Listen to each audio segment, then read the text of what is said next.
Another blood red sunset and yet another moon phase, and still another 100 miles to my next resting place.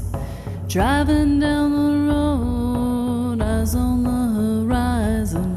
Within my car, I'm all alone, but feeling good and feeling strong, knowing that this path I'm on brings me to myself. I'm driving, wondering where my spirit will.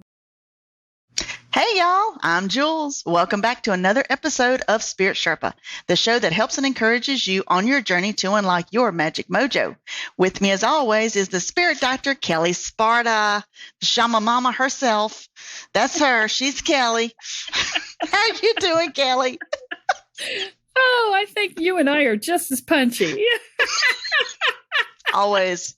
It's been one of those days. Always. It's been one of those lives, man. So, yeah, no, it's good. It's good. We've got so much cool stuff going on here in Panama, and I'm having so much fun with it. I somehow I'm going viral with the Panamanians. And so I got like 45 new followers yesterday. Yeah. Oh, wow. On my TikTok. That's cool. So, and I got an invitation to go to a farm in the area that has chickens and horses and, stuff. So he's like, do you want to come? And I'm like, yeah. Can I bring my husband? He's like, yeah. I'm like, awesome. So, this is fun. I'm like a minor celebrity. Just because I love Panama. They love watching somebody who's an immigrant enjoying their country. I think that's really what it comes down to. So, and I am loving the country. So I am a classic example of that, because I'm just, oh my God, if you have not seen my TikToks, you guys really need to watch them, because there's some absolutely stunningly beautiful stuff happening here. So yeah, it's good. So that's totally unrelated to the stuff that we're doing here, except in the form of, building a life that you can love, which I think is ultimately what everyone wants who's listening to this podcast, who enters into spirituality in any way, shape, or form. The idea is to build a life you can love, right? And part of that is about adjusting your inner world, and part of that's about adjusting your outer world, right? Richmond wasn't a good fit for us. So, okay. We didn't want the weather in Boston, so we went to Richmond. And then Richmond didn't have the connection points that we had hoped for, and so we came here. And being that it's an expat community, it was really easy to find new friends and to stitch in very quickly and to feel like you've been there. People are constantly stunned when I tell them I've only been here 7 months. And it's because I've just become part of the landscape, right? Because that's what I do. But I couldn't do it in Richmond, and that's terrifying. That's a bad thing. Nobody can do it, because that's my superpower, right? Military brat. I learned how to stitch in quickly, or else I never made friends, right? So so it's a good thing. It's really quite lovely. And so one of the things that I hear from people all the time who have been listening to this podcast for a long time, they're like, "Oh my God, my whole life has changed just because I'm listening to the podcast." And I love that. I love hearing that, because it means I'm giving you really good content, right? And that's really my goal here, is to make sure that you guys are getting great content. And it means that you're using it, which means that my time doing this is not wasted, right? Because if you're implementing, then my time to give it to you has been utilized. And that really makes me happy that you're actually getting something out of it. Now, we've been doing a lot of inner work here, but one of the things you may want to think about is, how do you find your outer work, right? Because, once you've gotten to a place where you are not in reaction, but in response, where you are solid in yourself and comfortable in your own skin, which, are the things that we do in our courses, obviously, but we've done some on here as well. So if you were close, then it might have gotten you there, right? Once you've gotten to that point and you're down to just sort of digging out the shadow work pieces, that's an ongoing process for the rest of your life. You cannot wait to change your life for that process to be done, because it's never freaking done, right? So what you then have to focus on is what do I want in my life? What do I not want in my life? And remove the things you don't want and add the things that you do want, and just iterate and iterate and iterate until you get to what you want. I have been doing that ongoing for the last 20 years. It's how I found my husband. It's how I ended up here. It's how a lot of things have happened in my life. And so, we're talking about synchronicities today because they help us to iterate, right? And so it's one of those things that when you're not sure what you want, then you can set an intention for the universe to help you find it. And this is another piece of the puzzle, because oftentimes we don't know what we want. I've had entire years where I had no idea what I wanted, right? Sometimes half a decade where I was like, I don't really know what I want. I know what I don't want, but I don't know what I want, right? And so when you can say, I don't know what I want, but I know I want to be happy. I know I want to feel loved. I know I want to be financially abundant. I know that I want to feel successful. I know that I want to feel valued. You can say all of these things, right? I know that I want these things. You don't have to know the how. You just have to set the intention. And so this is where we're going to marry the law of attraction with the recognizing of synchronicities. Okay.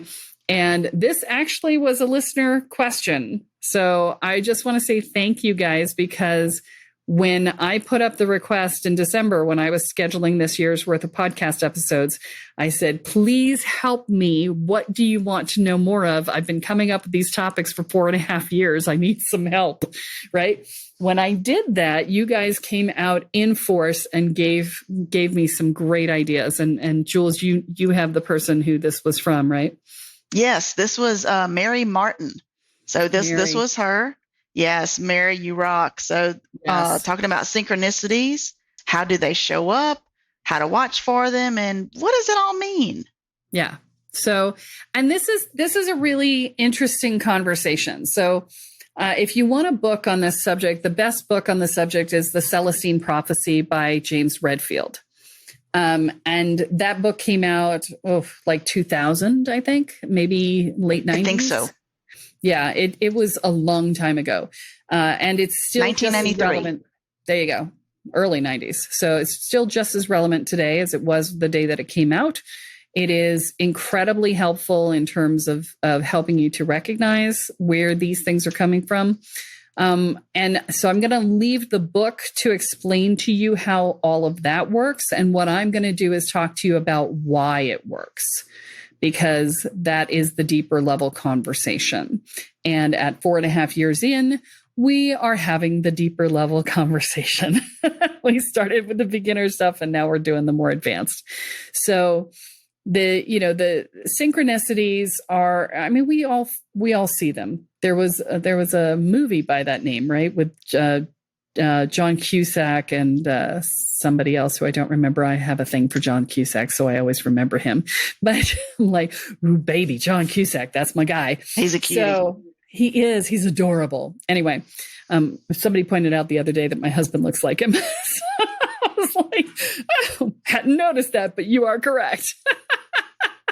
See what you manifested? You didn't even notice. There we go. Yeah, there you go. So anyway, the thing about synchronicities is that what they are is okay. How do I put this? Because it's a complex thing here, right? So we exist in a energetic reality in which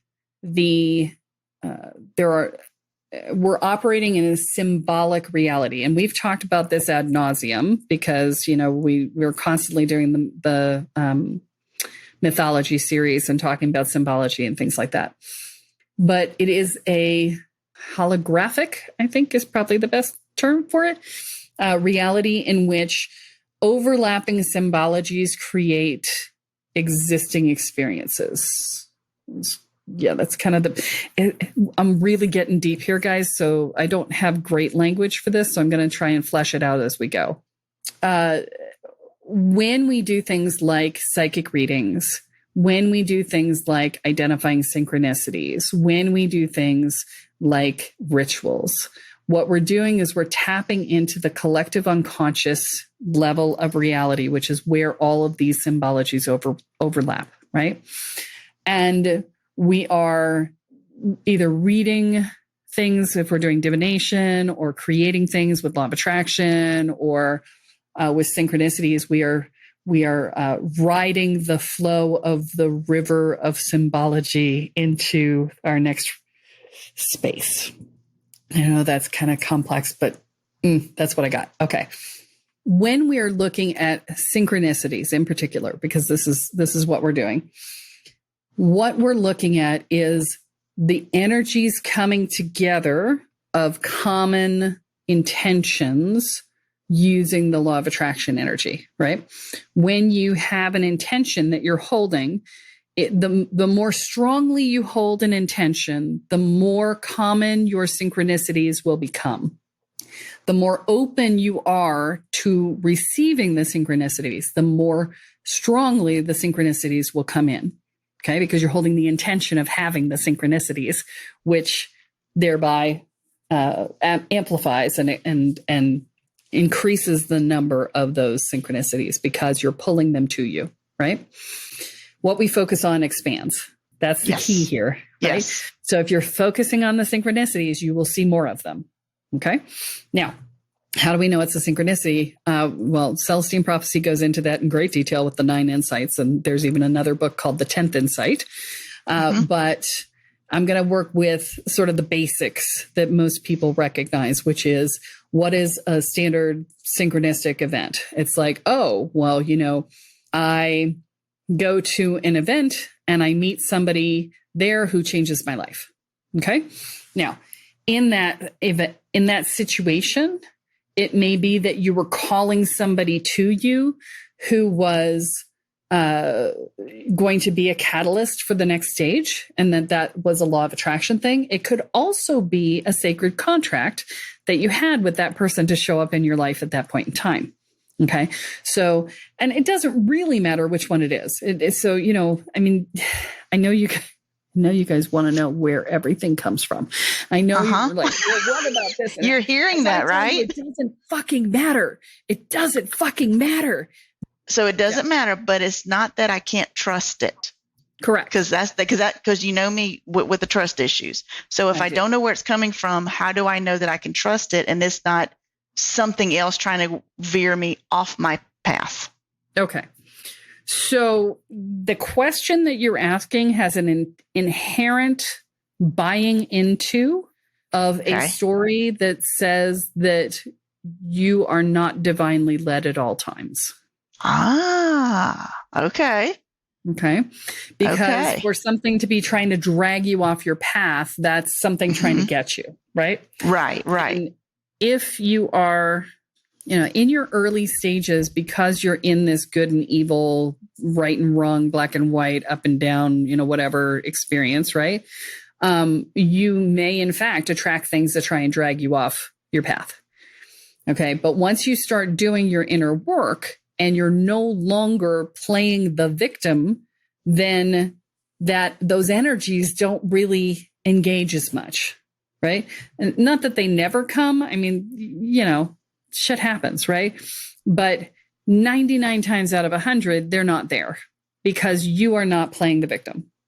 Now, if somebody gets mad and sends something in your direction and like purposely targets you, well, that's a different story, right? Right. But you also have to ask yourself, what were you doing that allowed that to happen and allowed it to impact your energy, right? Because, if you're holding your energy field properly, if you've got good shields up, if you got good wards up, none of that shit should help, should impact you. People can throw things at you all day long and it really shouldn't impact you, right? So, where is the permission that you gave for that to happen? Right. Gotcha. So, okay. So it's so funny that you asked that because it doesn't even cross my mind. Right.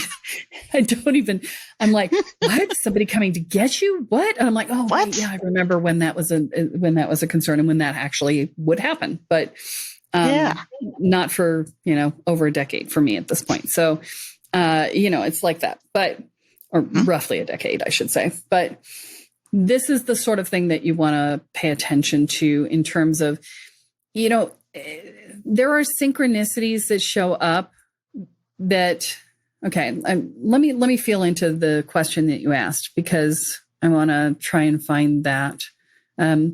Okay, so here's the deal. Here it is, right? It's the same thing as a con artist, right?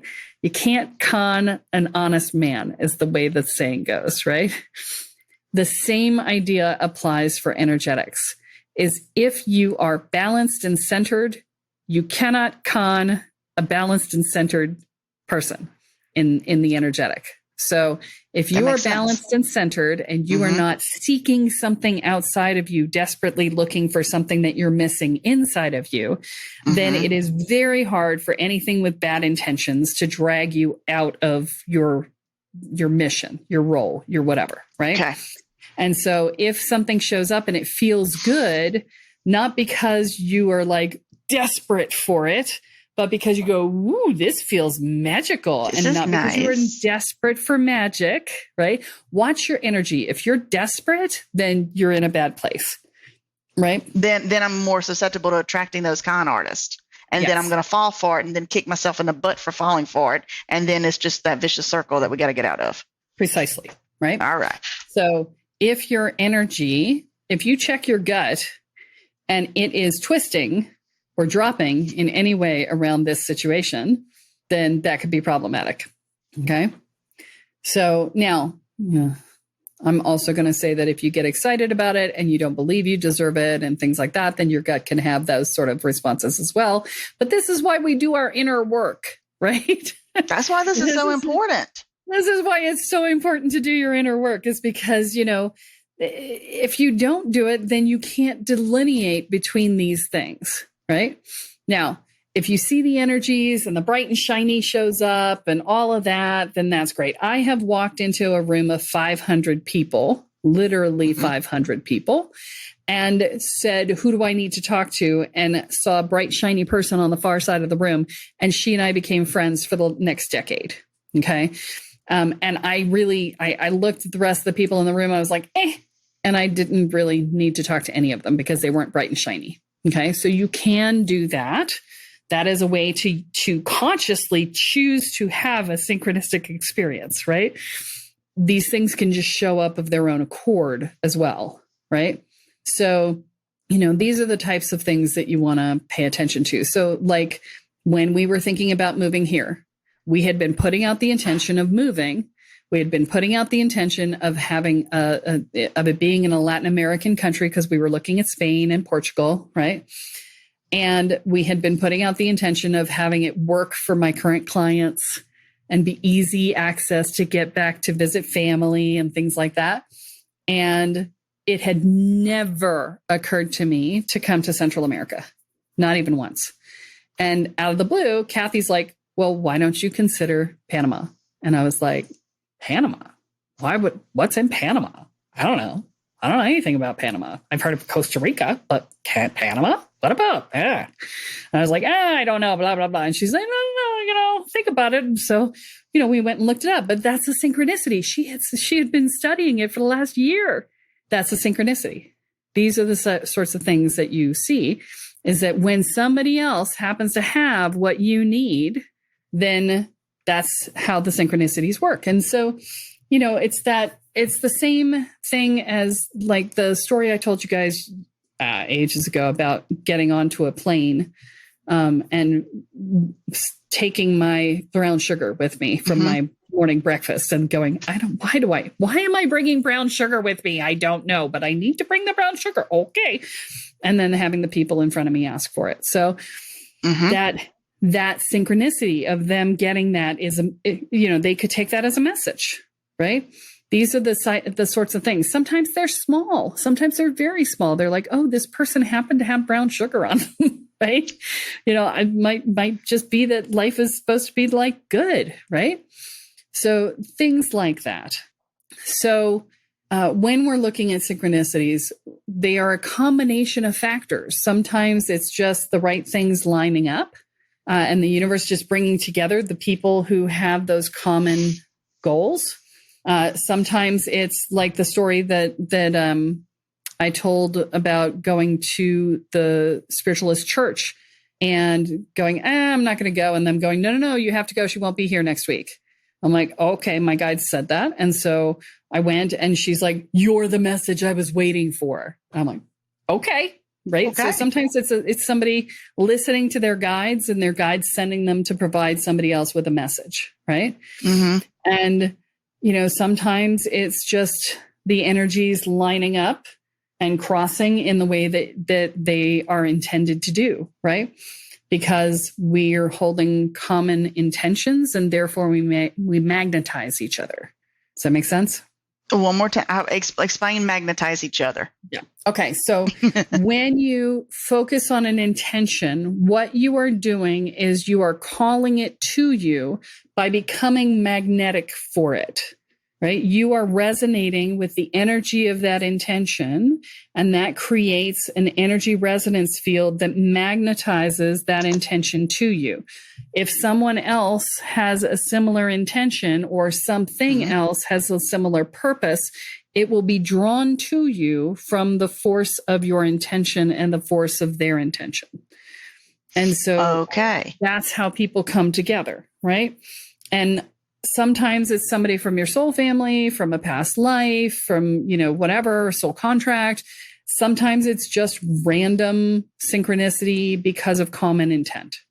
It doesn't matter which one it is. It's there because you've called it into being. So when you're not trusting where it came from, what you're actually not trusting is yourself and your ability to manifest positive things for yourself. Well, that makes sense, because then I'm working against myself and I'm basically blocking myself from resistance. Sorry, I couldn't think of the word. Moving forward, and then I'd say, okay, ego, stop it. Right. In synchronicity, how I've seen it, I believe this fits in, is the same, I'll say, themed thing keeps showing up. Yes. And it's like, hey, you need to turn your focus to this, blah, blah, blah. So that's when I have my you can't make this shit up moments. Yes. I'm like, okay, wait a minute, hold up. I'm going to make the story up. I knew I had a great one and then I forgot what it was. It'll come to me eventually. But like, I walk into Walmart and I'm doing my grocery shopping and all, and I have my list. I'm going oranges. Random person comes up and says, oh, the oranges are on sale 2 for $1 today, right? Oh, thank you very much. So it didn't happen with oranges. It literally happened with something else. I forgot what it was. But they literally are giving me, hey, here's the sales today. And oh, by the way, boom, it was literally on my list. I can't make that shit up. Yeah. Well, and, I've had an experience like that in Bed Bath & Beyond, right? Because I go in with all of my coupons because they send you 1 million coupons and they don't expire and whatever. And, especially when we were leaving the country and I wasn't going to be in a Bed Bath & Beyond, I grabbed my entire stack of coupons, right? And I just started handing them out in the checkout line. I said, do you have a coupon? Do you have a coupon? Do you have a coupon? Do you have a coupon? And I handed out all my coupons. And there were several people who were like, oh my God, I wasn't sure how I was going to pay for this. Or, oh, I manifested this not costing this much, right? I had several people say that to me, and I was like, yeah, you're welcome. Happy to be the hand of the universe today, right? Yeah. But that sort of thing, right? Because I hate to see a coupon go to waste. So yeah. Also taking a different way home for me, like for work, and then turned out the other way that I'm like, what? And sometimes I don't even realize I'm going a different route until I go, wait, crap, I missed my turn. I guess I'm going home this way. Only to find out later watching the news that there was a huge wreck going the other way. Either one, that I could have been a part of because the timing was there, or two, I would have been really delayed getting home and all that, stuck in it. So it's kind of those, what the hell? You can't make this up if you tried. Real life is stranger than fiction. It is. And it's like when I was on Walkabout, at the very beginning of my Walkabout, I went to this festival and I went to set up my tent. And I kept going back to the same place over and over and over again. I kept going. I wasn't aware that I was like circling around this one tent, that I was trying to set up my tent near it. And there just wasn't a good space, but I just kept going back and going back and going back. And I finally just gave up and went someplace else. But when I met the person who was in that tent, who was the person that I ended up following home after the event, I was like, when he walked me back to his tent, I was like, oh my God, you're the person I was trying to camp next to. I didn't even know I was trying to do it. Right.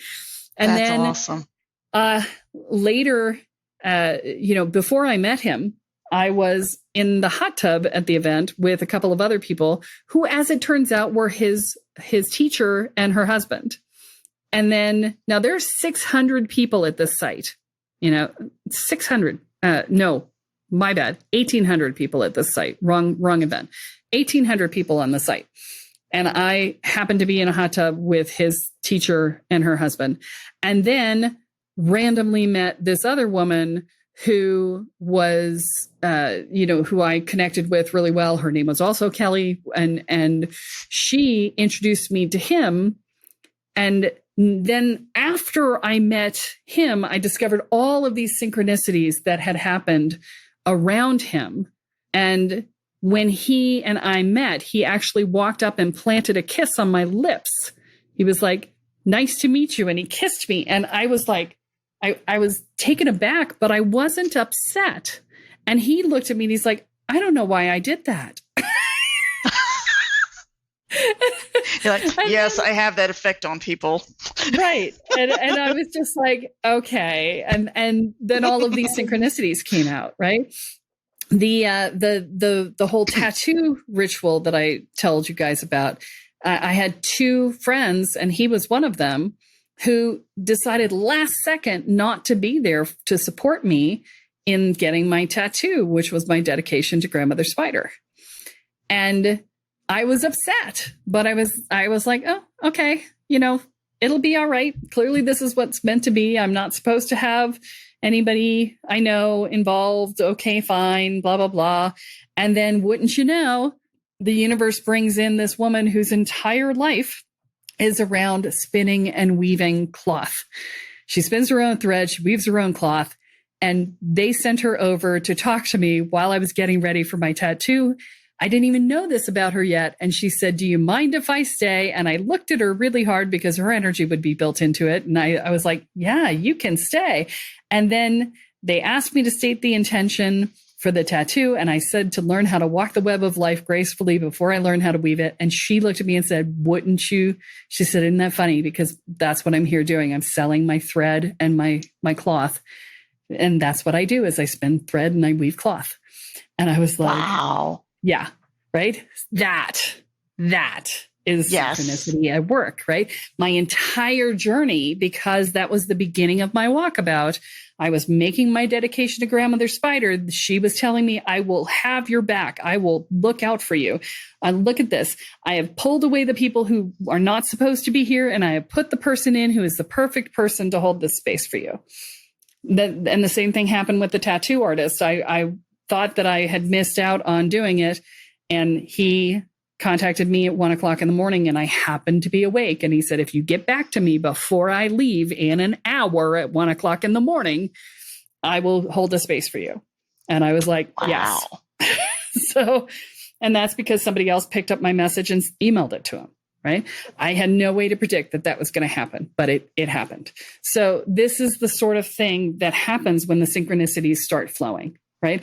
And the more significant the journey you're on, the more synchronicities will come up.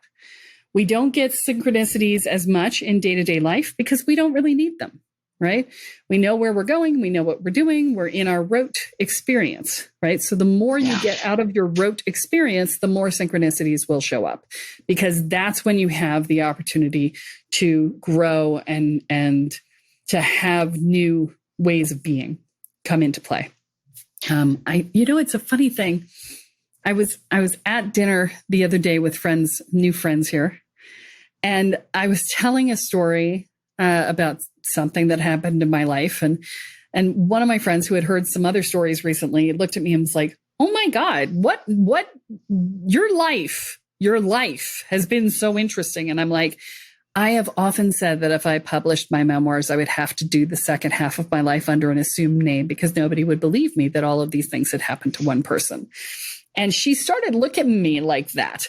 And I was like, oh, yeah, I get that, right? Because I have this tendency to say yes to weird shit, right? So because of that, I get a lot of really interesting experiences. And my mother was the same way. In fact, she was at work one day and she was telling a story. And the woman at work looked at her and said, I don't know why you keep telling these stories. Nobody believes you. I don't know why you make this stuff up, blah, blah, blah, blah, blah. And just like came at my mom's face about it. My mother did nothing. She just wrote down my name and my phone number and handed it to the woman. She's like, what's this? She's like, that's my daughter's phone number. Feel free to verify any story I've told you. And she was like, oh my God, they're all real? She's, yeah, I don't have a need to lie to you about my life. But that's the thing, is that most people live very small existences. And when you start to open up and be available to a larger experience, that's when your synchronicities will show up. That's when the adventure expands. That's when your life gets interesting, sometimes in good ways, sometimes in not good ways, but it gets interesting. And you build your ability to manage and navigate at a larger level.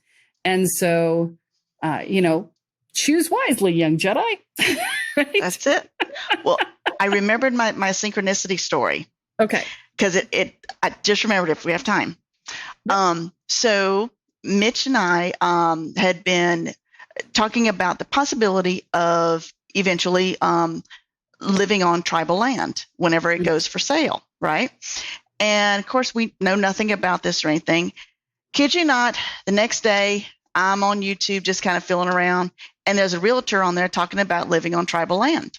I said, well, isn't this interesting? So I emailed it to Mitch and all. So we're kind of discussing it. So now fast forward to the weekend. So I go to, it was a weekend for me to get my nails done. So I was like, I really don't feel like going to get my nails done. It was a rainy day. I'm like, crap. Okay, fine. I'll go get my nails done. It just wouldn't get out of my head. Go get your nails done. Go get your nails done. Go get your nails. Fine. So I go get my nails done. So I noticed this lady before I walk into the shop. She's outside smoking.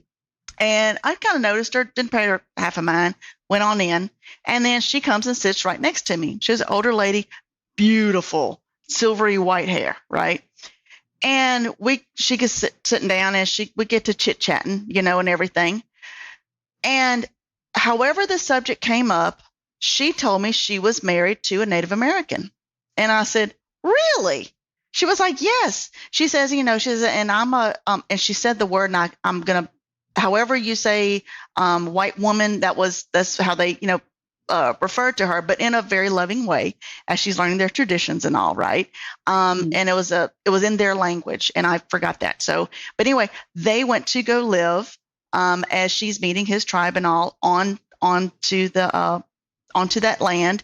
And eventually over time, she was telling me, like at the powwows, I learned all about powwows, and at the big festivals, that certain Native Americans in certain tribes, they are allowed to wear certain wardrobe for certain ceremonies. But even if you are married, you have to earn the right to be able to wear that ceremonial garb, wardrobe. And so she says, it took a while. She said, but I was honored because I was invited to wear that along with the other ladies. Nice. And I was like, oh my God, I'm getting chills. I'm still getting chills. If y'all can see this, I'm getting chills telling the story. So, and I told him, like, okay, apparently I was supposed to be here because who's going to make this up that I really didn't want to come get my nails done. I sit next to a lady who's married to a Native American who went through this process. So I was asking her different questions, what's allowed, what's not allowed, and all of that. And we just had a very interesting conversation. So she was like, well, if you don't mind, she says, I'd like to get your phone number. She says, and if everything works out, she says, we'd like to have dinner with you and your husband. That way, if I can't answer any questions that y'all have, my husband I know can. And I'm like, oh my gosh, you can't make this up. Right? Yes. So, and in the middle of us talking, I was like, so y'all got some humor. Because she says, well, do you know what saging is? And I'm like, yes, I know what sage. I'm like, just to let you know, I have a shaman, I have a high priestess. She was like, oh, you're in it. I'm like, yes. I'm like, I have a shaman. And I said, I actually do, I'm co-host of a podcast with her. And she was like, oh, girl, you're going to be fine. But you can't make that up. So that was my synchronicity story.